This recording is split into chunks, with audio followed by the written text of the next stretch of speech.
Hey everybody, welcome into GameQuest. It's a Volquest.com game day podcast. I'm Cain, along with great Ramey, and it is football time in Tennessee. Whether you're listening to this on Friday evening and tonight or Saturday morning, welcome to game weekend. Welcome to game day. And Tennessee is set to take on Virginia at noon Eastern from Nissan Stadium in Nashville. And of course, Volquest will have all that coverage for you. Grant, our lives revolve around football. It's a 12-game regular season. You get a little bowl game. You got recruiting, spring practice, fall camp, recruiting. But it's a special time when we get to cover and watch football, as you know, for everybody. I mean, I think the majority of everybody watching right now, it's the best time of the year, and it's starting to feel like fall a little bit out there. But just happy that we're back to football season finally. Yeah, I mean, you start counting it down probably since Miami for a lot of Tennessee fans. As much fun as 2022 was and 11 wins and all that.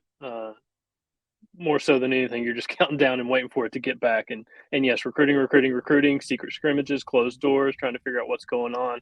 Now you actually get to see a team on the football field, and if there's a depth chart or not, we don't know. We got something that's got a lot of oars on it, but now you actually get to see what first 11 guys go out there and the rotations look like and what this team actually looks like. It's going to be really fun. I can't wait. It's finally here. Yeah, that Orr guy's a player, isn't he?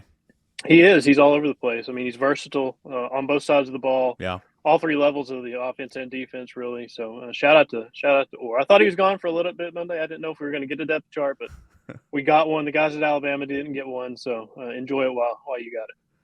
16 times there was an Orr listed on the Tennessee depth chart. Again, we talked about it this week. There's a method to that madness. It's probably not even a record. There's probably been more Orrs under past administrations at Tennessee. So for sure, shout out to the Orr. I think it's funny. There's two guys listed at one position on a depth chart, then there's five at another. There's a method to the madness. But let's get into it. Tennessee, Virginia. Kind of recycling some content items we've been doing for the last 9 months. But man, what are your expectations? I mean, what are you looking? How are you expecting the day to go? And kind of what are some storylines that you're looking for in this one with Tennessee and Virginia? I think Tennessee needs to be crisp.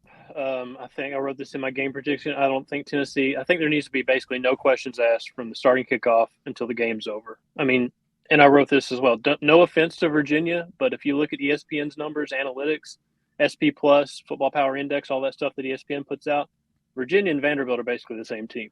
I think Virginia's number 76 in both. I think Vanderbilt's number 71 in one of them and number 81 in the other one. So they're very kind of in the same neighborhood.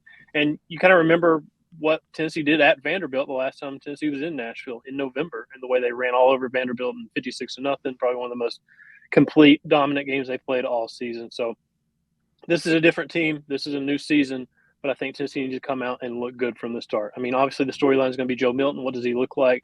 Getting this third chance as a starting quarterback in college football.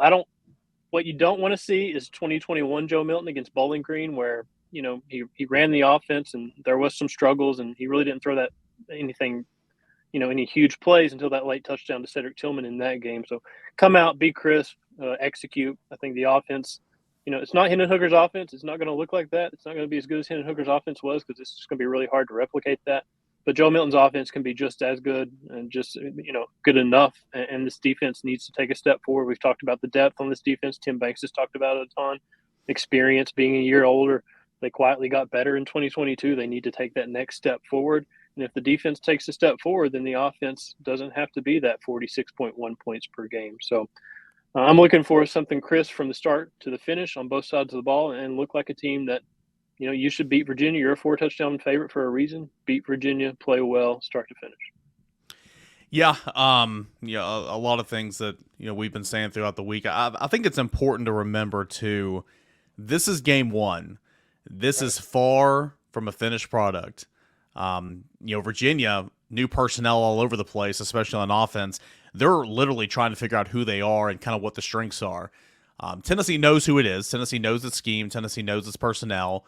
Of course, there's some new guys up there, but they will, as the season goes along, try to tailor the offense to Joe Milton's strength. But it is not going to be perfect today. Now, having said that, you don't want procedural penalties. You don't want pre-snap penalties. You don't want a lot of sloppy play, if you will. I mean, that's what August is for. That's what those scrimmages are for. And Josh Heupel made mention of that. I think it was after the second scrimmage when the offense won the day. but he was like, man, it was sloppy, situational stuff we didn't handle very well. Like, hopefully you got the bulk of those struggles out of the way in fall camp, because that's what fall camp's for.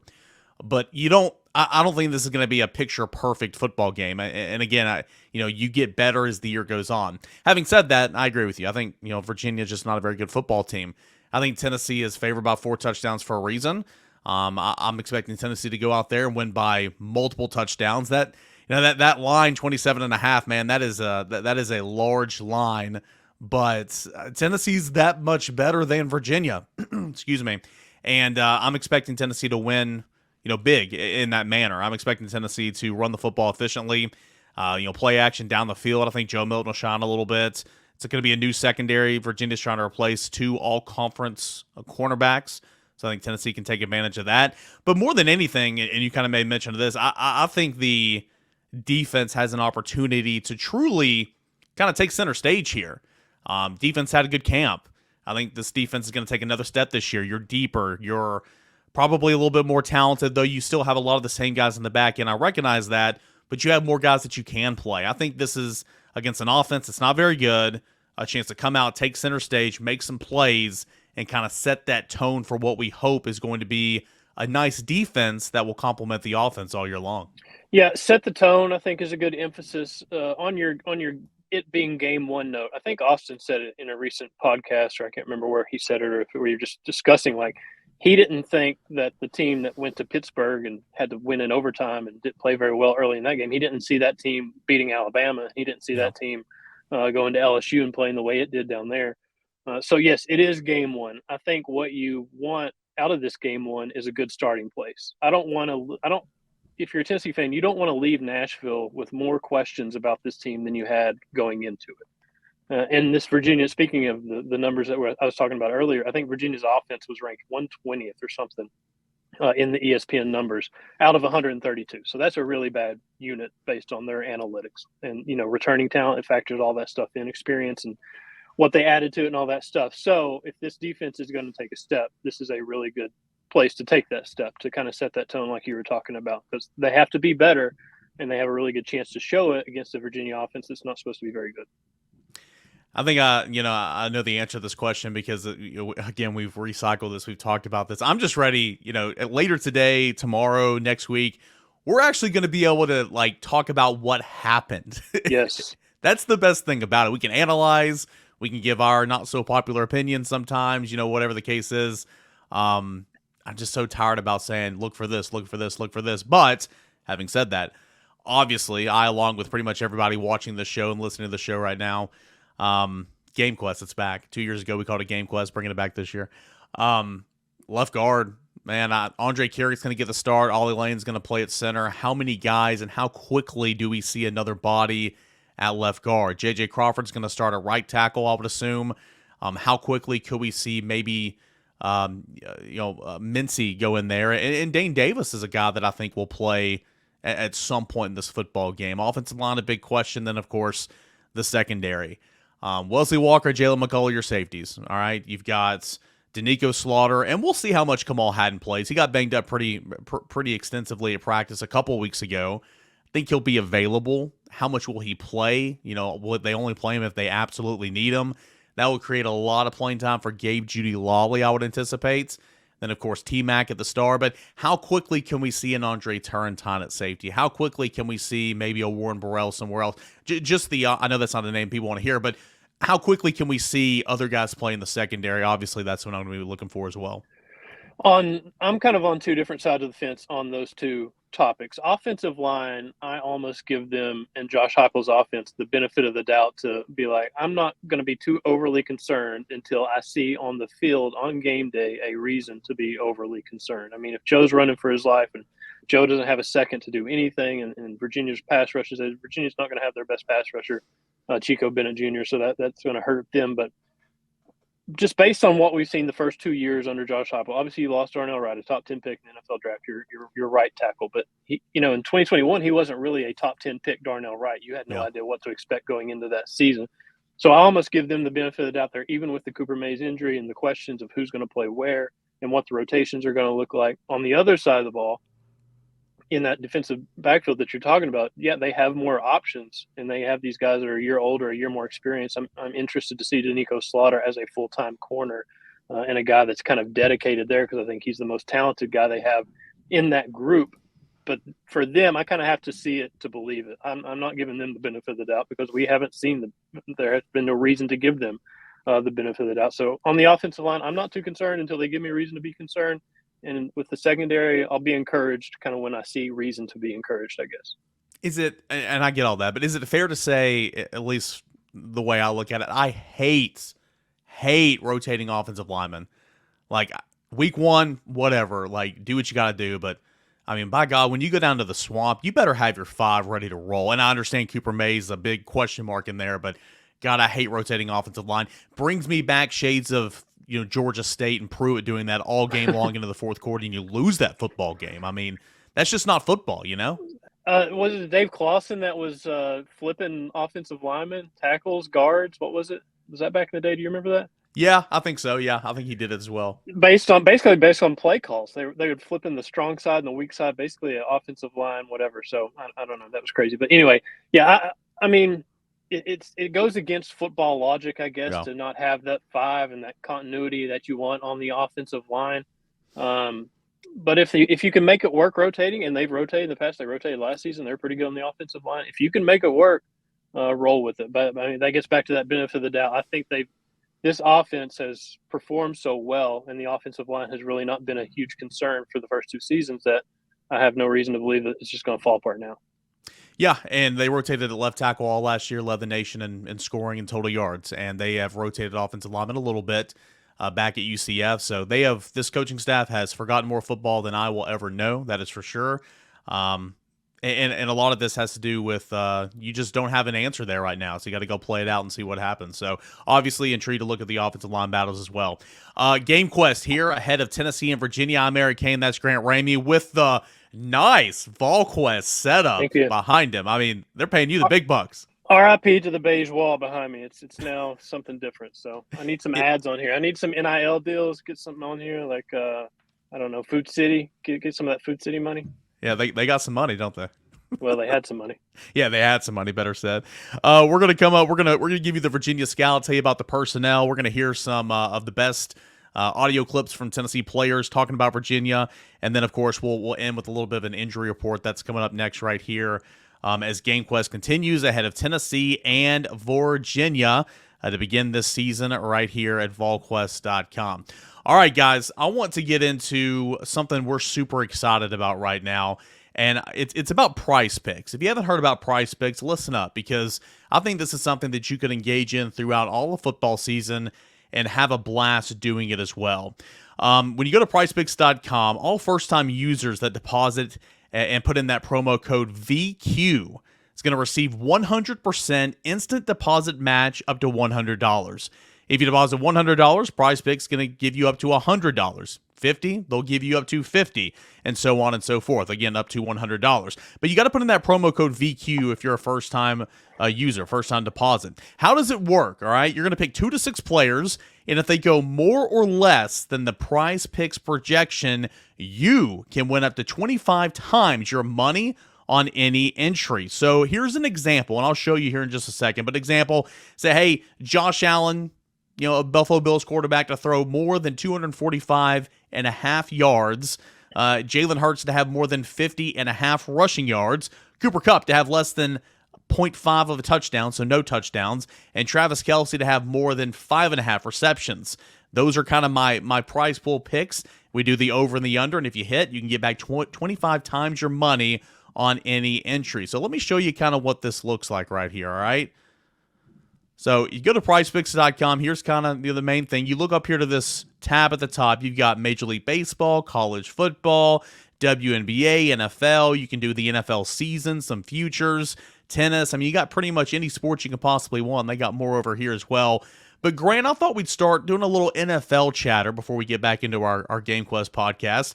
September the 10th, opening day, week 1 for the NFL slate. We got a little Derrick Henry out here, Tennessee Titans, okay? They're going to play the Saints. We could pick Derrick Henry as one of our players, and do we believe he's going to have over or under 90.5 rushing yards against the New Orleans Saints. I'm feeling over because, well, Brian Tannehill's not very good, and they'll have to rely a lot on Derrick Henry. What do you like about that? Over, as they famously say, life's too short to roll with the under, so over for sure. But let's look at a rookie running back 2 spots over here, Bijan Robinson. Again, rookie. Granted, really good rookie out of Texas last year. This will be his NFL regular season debut. They're going against the Carolina Panthers. There's some opportunities there, but with a rookie, I don't know. It's kind of hard to project. I'm willing to go a little under the 71.5 right here. What say you? I'm going under to go against what I just said, and I got beef with the Falcons because I drafted the Algier kid or whatever in a rookie fantasy league last year, and they've already drafted over him. So I got problems with Atlanta. I need Bijan not to be the guy. There we go. All right, so we need 2 to 6 players. So really, we're good right here, but let's do one more for good measure here as I fill up my square. We're doing NFL over here at PrizePicks. So far, we've got the over 90.5 rushing yards for Derrick Henry. We've got the under for Bijan Robinson at 71.5. Let's go with a guy that is supposedly going to break out in a monster way. This year. I say breakout. He had a really good year last year, but a guy that's back in the news, and that is Saquon Barkley. We're staying here with the running backs, obviously. You got Barkley, 73.5 rushing yards against Dallas in the season opener. Big time, divisional game, rivalry game. Do you like him to go over or under the 73.5? I like over for Saquon. He's a running back. He's motivated. He's trying to get his guys paid, so give me the over. So we're doing NFL here, but hey, let's just go over here. Grant, Ramey, you're into that soccer, aren't you? I am into English Premier League soccer. Outside of that, I'm an idiot in a lot of ways, but outside of that, I'm especially an idiot. Okay, so we're putting out this podcast coming out on Friday, but late tonight on a Friday, you got this cat right here. I'm sure that's Grant Ramey's favorite player. He's the goalkeeper, so saves. You can even say, is he going to save the things at 3, the lines at 3 right there? Is he going to have more than 3 saves or less than 3 saves? Grant, since you are such a fan of this Antonio cat, is this going to be more or less? I've been riding with Antonio for years. Give me the over 3 saves. My point is, and you see our square here, we got Derrick Henry, Bijan Robinson, Saquon Barkley, and Antonio Rodriguez. If you're watching on YouTube right now, you see what's going on. But you can do literally anything. You can mix and match. You can go NFL season futures, all that, college football as well. And if you wait till closer to kickoff for your team, lines and projections for your players will be available as well. So again, 2 to 6 players right here, and fill out your square, and you can win up to 25 times your money on any entry. All PrizePicks, you aren't competing against other people. It's just you versus the projections available. PrizePicks entries can be made in 60 seconds or less. It is that easy. PrizePicks is safe and offers fast withdrawals as well. So, again, first-time users, go to PrizePicks.com, enter the promo code VQ, and you're going to receive a 100% instant deposit match up to $100. You put in 100, PrizePicks is going to gift you 100. You put in 50, PrizePicks is going to gift you 50. Again, that is PrizePicks.com/VQ, promo code VQ at PrizePicks.com. Welcome back into GameQuest. Eric Cain, Grant Ramey, Volquest.com, and Grant's kickoff is finally here. Tennessee, Virginia, noon Eastern. It's going to be on ABC, but all week long and up until Sunday night. Again, limited time offer only. We got a kickoff sale at Volquest.com, $1 for 1 month, or 50% off the annual yearly subscription, new subscribers only. There's no better time if you're watching or listening to this, on Apple Podcasts, on YouTube, or whatever. No better time right now to join the Volquest family because we are the standard in Tennessee athletics. Help feed my kids. That's my pitch. Help feed my kids. I was putting my son to bed last night. He's like, I'm so hungry. I was like, well, we got to get more subscribers, kids. So everybody subscribe. Oh, that's an ugly look on you right there, Grant Ramey, but I'll take it. All right, Tennessee and Virginia. In 2022, Grant, this offense for Virginia was just not good. 17.6 points per game. That was last in the ACC. 344 yards of total offense. That was 10th in the ACC. 32% on third downs. Just not a very good offense. Of course, they canceled the last 2 games of the regular season because of the tragedy up there last November. This will be the first time they played since, so that's great. And there's going to be a moment of silence, and Tennessee's going to wear some decals of the fallen players on their helmets. So That'll be neat today. But the guy, quarterback Brennan Armstrong, he transferred out, and he wasn't that great, but he was dual threat, led the team in rushing, and then comes in Tony Muskett from FCS Monmouth. What do you think about Tony Muskett? First of all, awesome name, am I right? Tony Muskett, that name sounds like the guy in the 6th year of your dynasty on NCAA 14 when you've led Hawaii to, 10 straight MAC titles. And it's always Hawaii too, right? Right, yeah, and it's Tony. Here comes Tony Muskett, the dual threat guy, the video game version of Tony Muskett. The thing about the Virginia offense, he was a 3-year starter, if I'm not mistaken, right?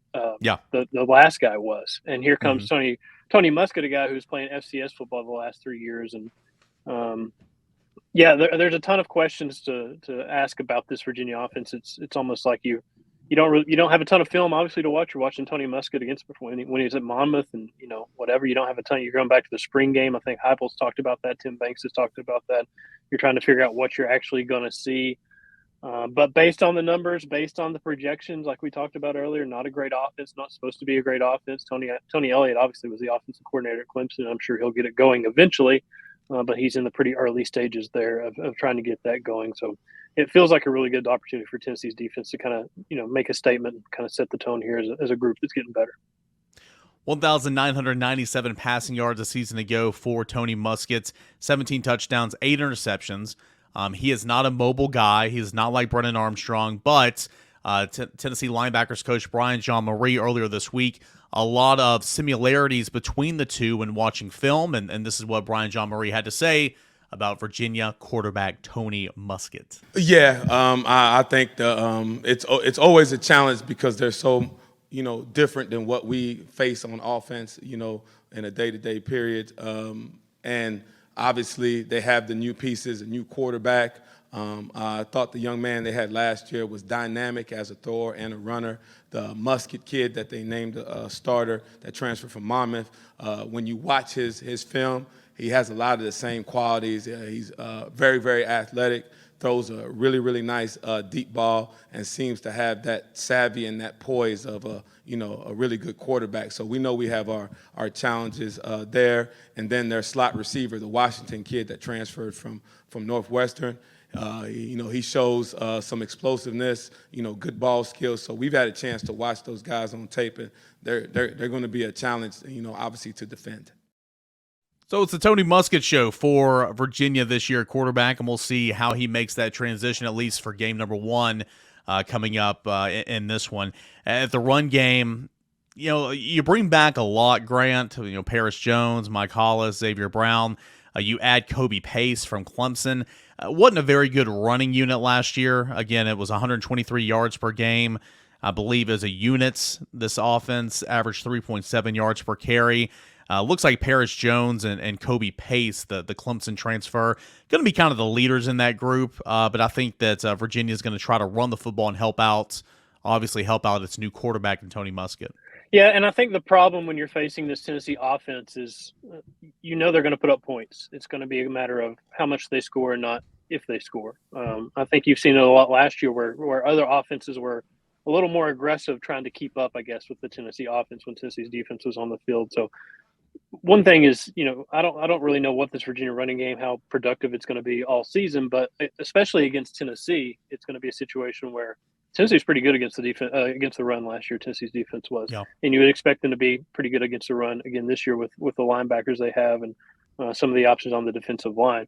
And you're almost trying to play catch up from the start because Tennessee's going to score. So I think other offenses are going to hurt Tennessee more in the passing game, like we saw in the numbers last year. So it's not only I got questions about the Virginia run game. It's Virginia's offense is going to have to try to keep pace with Tennessee's offense, and that usually means being a little bit more aggressive in passing the football and going downfield and trying to quick strike stuff. So I don't know what Virginia's run game is going to do, but I think Tennessee should continue to take steps in the right direction there. Yeah, it's a really good point. Of course, playing from behind, trying to stay aggressive, a lot more throwing, not as much running. So that's a good point to pay attention to. I don't think the run game will be as big of an impact in this one for Virginia. In order to throw the football, though, you got to have guys to throw it to. Not a very good passing team a season ago, but the top 4 receivers are gone. They did add Northwestern transfer Malik Washington, who's a really, really good player. 65 receptions, 694 yards in Big Ten play last year at Northwestern. I think he's going to be the go-to guy for Tony Muskett out of the slot this year. Yeah, he would have to be. And for Tennessee fans, I think you didn't really want to lose Cedric Tillman and Jalen Hyatt last year, but try to put yourself in Virginia's shoes and losing your top 4 guys and losing your quarterback and trying to figure out what your pass game is going to look like after that, losing that kind of talent. Yeah, that's a big addition out of the transfer portal. I'm sure that's going to be the guy that they're going to target a ton. And I'm interested to see what Tennessee's pass defense looks like. We've talked about it all August. They've got more options in the defensive backfield. What's that secondary look like? Who's the best 4, the best 5, the best 6? What's the most consistent, I guess, rotation looks like? Who's back there the most and what positions are they in? And how much can they shut down this Virginia offense? Yep, and when you look at the offensive line, it lost 4 guys with starting experience a season ago. Virginia has attacked the transfer portal for 2 positions really well, cornerback and offensive line. Got transfer starting at tackle, at right guard. But again, this is a group, a lot of turnover. Again, lost 4 guys with starting experience, new offensive line coach. It allowed 3.4 sacks per game a season ago, averaged only 3.7 yards per carry. And so it's going to be a very much like Tennessee's offensive line coming up in this one. Very much a work in progress. Tennessee defensive lineman Amari Thomas spoke earlier this week about kind of what he's seen from Virginia in their spring game, what they showed on tape last year, how they will try to confuse you, but ultimately for Tennessee's defense, got to play inside and out and play your responsibilities. Here's Amari Thomas. They're a really good team who they really want you to just try to read step with them. They want you to, as far as defensive line wise, they give you a lot of eye candy, a lot of things that they want you to bite so that way they can do a lot of misdirection things. So that's a lot that we've been practicing, just working on, make sure we play vertical so that way we're not stepping and reading and things like that, so that way we're getting watched as a defensive line. So it's been good just really going in, watching the film from last year and different things like that, and just really being able to just focus on what they do well, which is like really just trying to get you, like I said, just a lot of eye candy, misdirection, things like that. So that's some things that we really just been focusing on. Tennessee defensive lineman Amari Thomas. Grant, do you have one of those the iPhone pad chargers? I do not. I don't trust those things. It seems like they never work. Well, exactly. You put your phone down on it. I was talking about this on my podcast the other day. So if I have listeners on this and that, they're getting so sick of me. You put your phone down on it, and it doesn't do anything. And so like you put it more towards the top, then more towards the bottom, then you kind of turn it. It's like trying to crack a code. There's too much guesswork there. Just plug it in and be done with it. Yeah, the day that Apple takes away the plug-in charger, I might be out. I might be out. out. That might be it. Might go green. I'll never go green. They took away the headphone jack. I learned how to work with Bluetooth. I'm fine with AirPods. Don't take away my charger. Okay, keep going. So very, very much in question the Virginia offense. All right, there's questions there, and Tennessee can hopefully exploit that defensively in the season opener. Grant, defensively, it's a pretty good unit, pretty sound unit, middle of the road last year.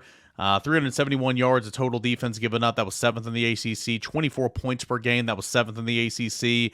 Pretty decent against the run. Not great, but pretty decent. Front 7 returns pretty much everybody, excluding its leading tackler from a season ago, and Nick Johnson, who was a really good player, had 104 stops.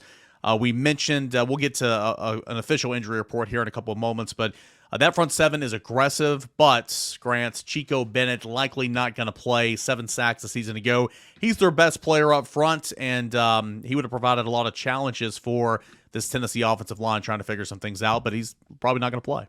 No, he's out. Tony Elliott was talking about that earlier this week, and he said basically he just took a knee after practice, and he couldn't straighten his leg out after that's weird. Took the knee. And it was something about bone fragment, and they had to have a little procedure to go in there and clear it out. And he's back to walking, and he was trying to push for this week, but they basically ruled him out already. So obviously, yeah, that's a big blow. And it's almost like Tennessee's defense, you're expecting them to take a step forward, and they get to face a pretty kind of, pedestrian, at least supposed to be pedestrian Virginia offense.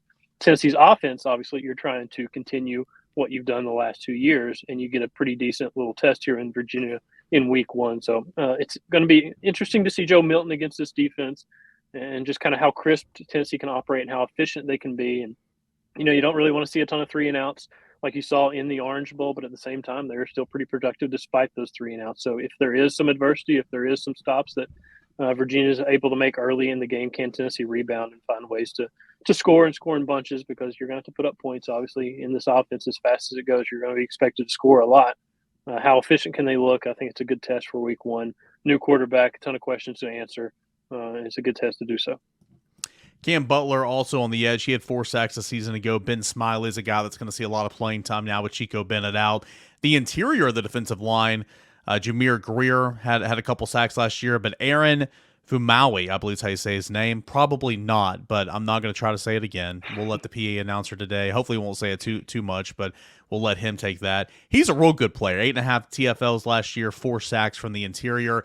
And Tennessee running backs coach Jerry Mack kind of spoke on how the defensive front is really good. They play hard. They play sound football, how they're kind of the strength of this Virginia defense and the challenges that his backs are going to be presented with in pass pro coming up here today. Really impressed with how hard those guys play.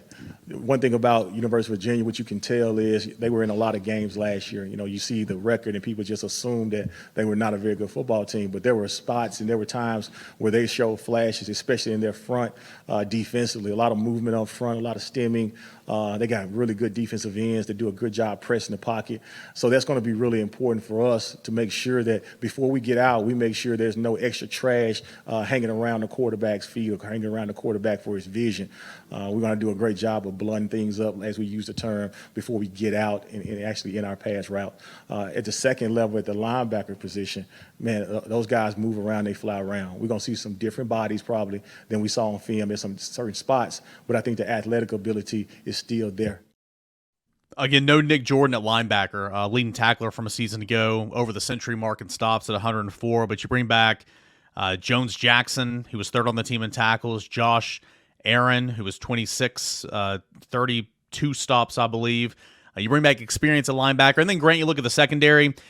You bring back 2 starting safeties, and you bring in a transfer from Iowa State to kind of add some depth there. But at cornerback, that's the task here. At cornerback, you have Antonio Johnson, who had 2 interceptions, Fentrell Cypress II, who was a multi-year starter. Both those guys are gone. You went to the transfer portal of Malcolm Green and SMU for Sam Westphal, and trying to rely a lot on the transfer portal to kind of plug and play at the cornerback position. So a lot of questions in the defensive secondary, way more so than the front 7 for Virginia.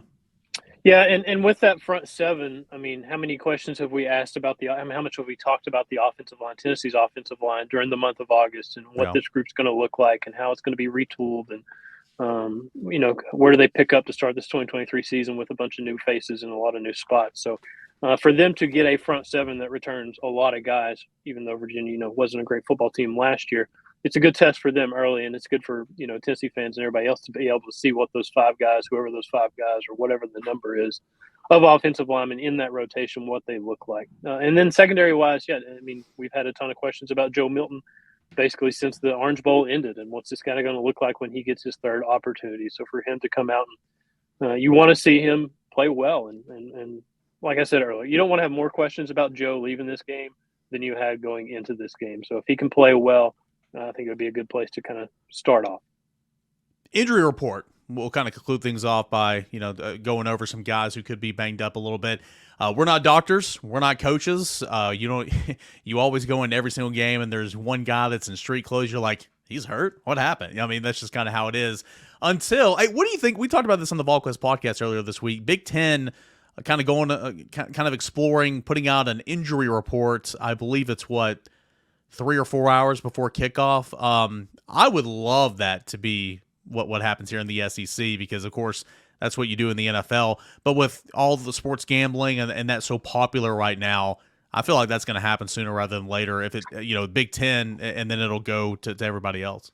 I have long thought as serious as the SEC takes football, and it's almost like an NFL minor league at this point with the number of talent that goes to the league, and you got to have an injury report. But the problem, 3 to 4 hours before kickoff, when I think injury report, I'm thinking more gambling's a big business and people need to know who's in and who's out. I think you need it earlier in the week, almost late in the week, something, I don't know. But you put out an injury report and then people just start kind of finding loopholes in the injury report. And, Bill Belichick lists Tom Brady questionable. with a shoulder issue for 10 straight years. So you're going to have stuff like that. But yes, I do think it's way overdue that we get some kind of injury report, and I would hope that it would be more than 4 hours before kickoff. Hey, Brady got out there on the grass and ran around a little bit, so he's getting closer.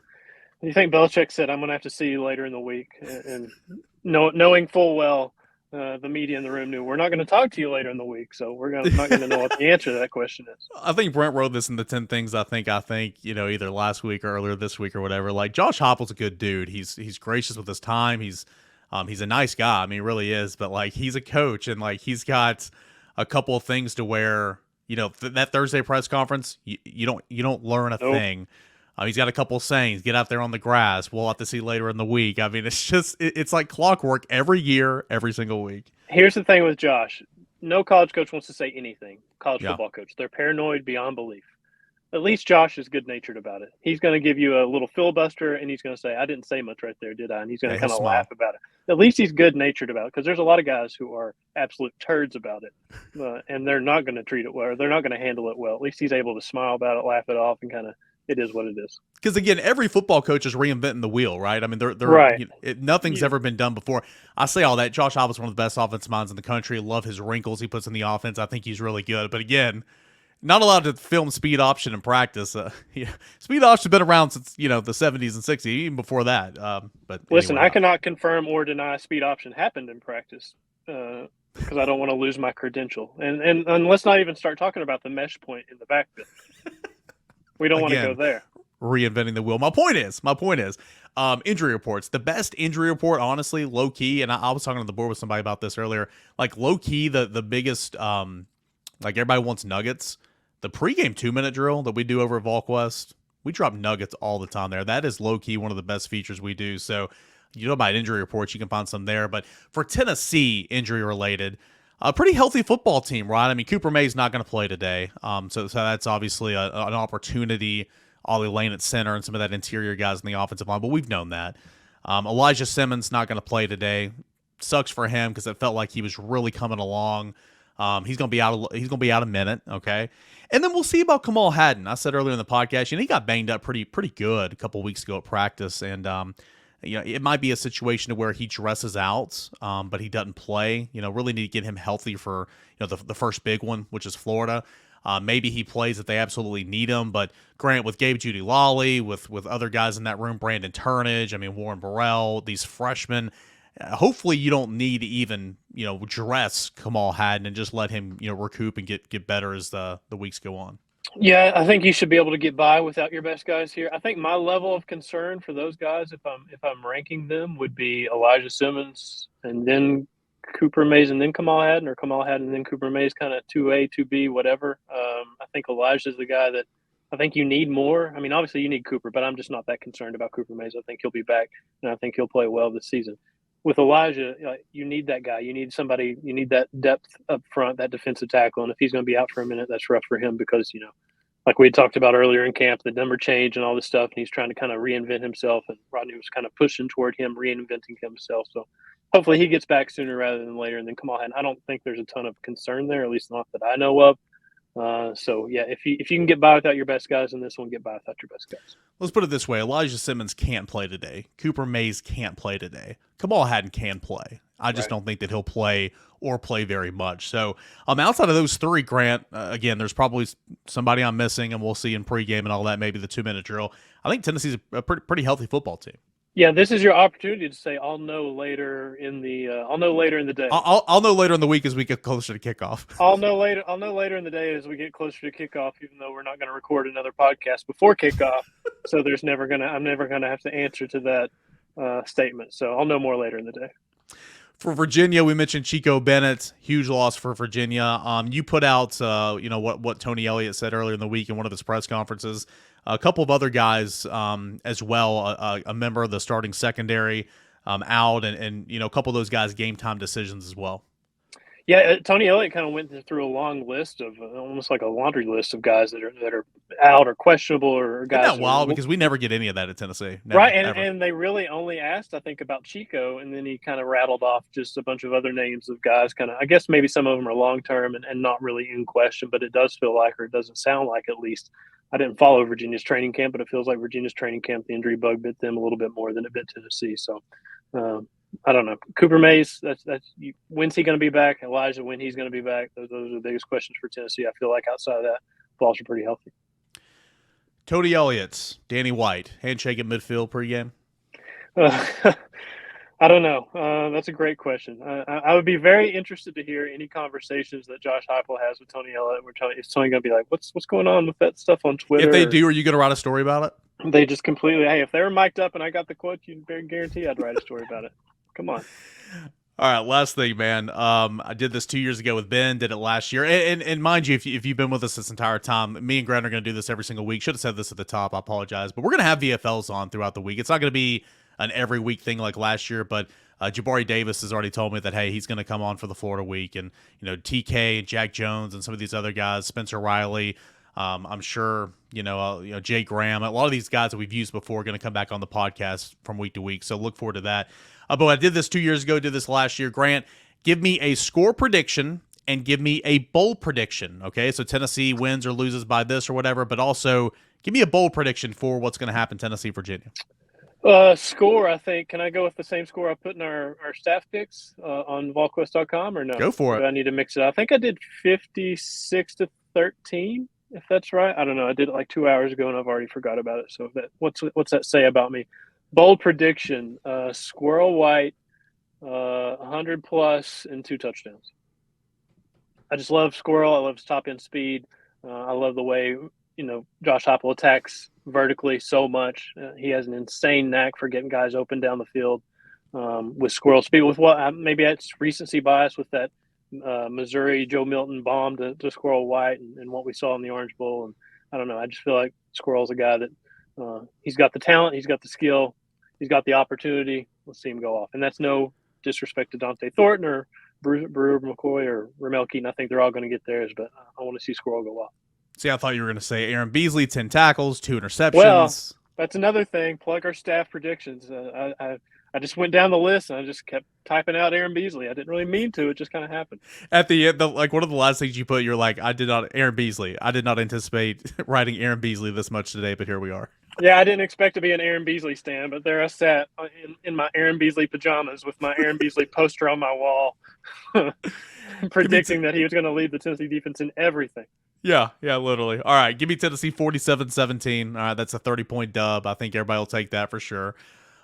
Give me a non-offensive touchdown. So I'm not being too bold in calling my shot. I want to say Cam Seldon, the kick return for a touchdown, but game one, that would be I delicious. think he's going to be the deep man, but we haven't seen it yet, so I'll hold off on that. But Tennessee will score a non-offensive touchdown. So scoop and score, pick six, special teams, block punt, scoop, whatever. I say that's going to happen today in week number 1. D. Williams, he can be the fart in the skillet. He's back in Nashville. He's going to take another punt back, and he can fake a hamstring injury on the other leg when he celebrates his touchdown. That's right. He's back in the city where it went pretty well last time. So right. Hey, Joe Milton started that game as well. So and this stadium even has stands all the way around it. Yeah.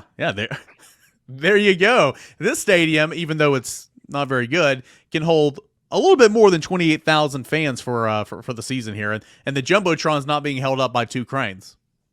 I mean, shout out to the people who hung up that Jumbotron. I can barely hang a TV on my wall. That's stressful enough for me. I can't imagine trying to coordinate 2 cranes, and then you got to hook the thing up and make it work. So shout out to those guys. They're smarter than me. He is Grant Ramey. I am Eric Cain. This has been GameQuest, a Volquest game day podcast every single game day, morning or the night before, right here at Volquest.com, Tennessee and Virginia, noon Eastern time. If you're in the mid-state, 11 a.m. local, feels like you're back in Baton Rouge again, right? We'll see if it's the same outcome, but I think everybody's excited for the season opener, and there's no better place to stay updated in-game. We'll have a live thread going on. We'll have a bunch of stuff on the front page. Post-game video comments, columns, 2-minute drills, mini pods, 17 articles from Grant, everything you can possibly want. It's at None of them worth Volquest.com. the crap. None of them worth anything. So don't sell yourself short, man. It's Come on straight now. quantity over quality. That's the story of my life. All right, guys, enjoy game day, and we'll be back right here on GameQuest next week. This is Volquest.com.